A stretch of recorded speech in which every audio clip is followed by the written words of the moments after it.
এজন্য বিষয় বৃত্তিটা, মনের ভোগ্য বৃত্তিটা, স্পৃহাটা চলে যায়।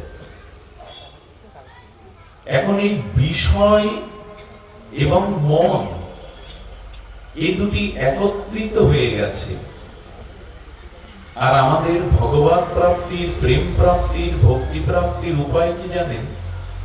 এই মন থেকে যে বিষয়গুলো মিশে গেছে, মন থেকে সেই বিষয়টাকে বিতাড়িত করে এই মনটা ভগবানে অর্পণ করা।